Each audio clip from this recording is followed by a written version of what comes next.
In 1939, World War II had just begun and was raging on in Europe. Germany had taken control of most of Europe and weren't planning on stopping anytime soon. They wanted to control everything, and to do this they knew they needed a superweapon. The United States got word that Germany was making a superweapon, so they had to make one before Germany could. The U.S. started the Manhattan Project to make an atomic bomb, but they had to keep it a secret. They needed a few large private sites away from civilization where they could safely work on the atomic bomb, and one of those sites happened to be here in Hanford, Washington. Thousands of people came here to work on the bomb, and their lives were not easy. Working here was more challenging than an average job for many reasons, and here are a few of them. On January 16, 1943, just under 2,000 people were told that they would have to leave their homes because the government was taking control of the Hanford area. The Hanford area included White Bluffs and Richland, and was chosen because the land had less than 2,000 civilians, a source of cold water, the Columbia River, as well as the energy created by nearby dams. However, even though this was an ideal spot, the civilians were told to leave, and they were not happy about that. As a result of this civilian displacement, people were told that they had a mere 30 to 90 days to leave their properties, and even though the government did pay for the land, many felt that they were underpaid.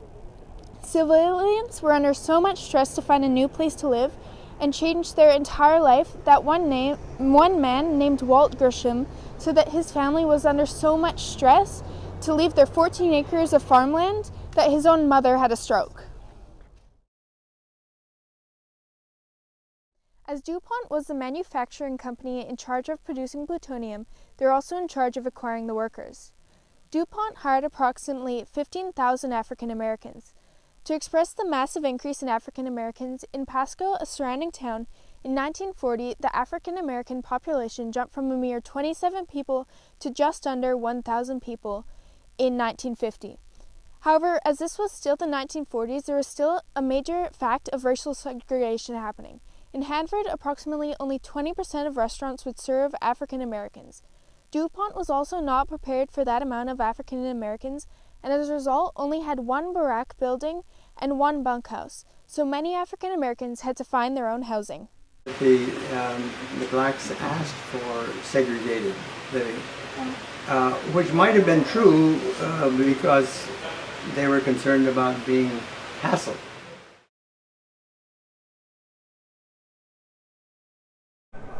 Before World War II, many women didn't work because working was the man's job. With so many soldiers going off to fight in World War II, women were needed to work, and this included working on the Manhattan Project. Women weren't just hired as teachers or secretaries, but had a wide variety of roles that needed to be filled, such as doctors, teachers, cryptographers, machine operators, chemists, and even the Women's Army Corps. But there was only one woman physicist who worked on the B reactor. However, even after the advance in women's roles, women were still underpaid, under-recognized, and overworked compared to men who had the same jobs. The Manhattan Project in general was very secretive, however, women were kept in the dark even more so than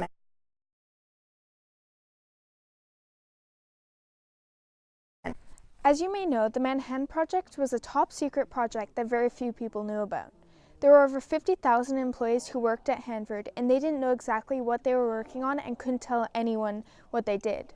Lie detector tests became a common practice to make sure people weren't sharing information. The authorities made strict warnings to punish anyone who disclosed the secrets of the project. Some punishments included up to 10 years in prison or a $10,000 fine, which is equal to about $150,000 today. Many billboards and signs were put up to remind people not to disclose any information and to warn them of the consequences if they did. Any disruption in their behavior, they would just pull their clearance. They were out of there like that. They did. The main job at Hanford was to create large quantities of plutonium for the atomic bombs. Plutonium is a highly radioactive material and is very dangerous to work with. The radiation causes DNA damage in tissue, which then boosts the risk of cancer, so many safety precautions had to be put in place to keep everyone safe and healthy. They had detectors to detect the amount of radiation at the site to make sure it was safe for everyone. Nose swabs were also in use to detect the inhalation of plutonium dust. They tried to make it as safe as possible, but most people who worked there were overexposed to the radiation and had gotten cancer at some point in their life as a result of it.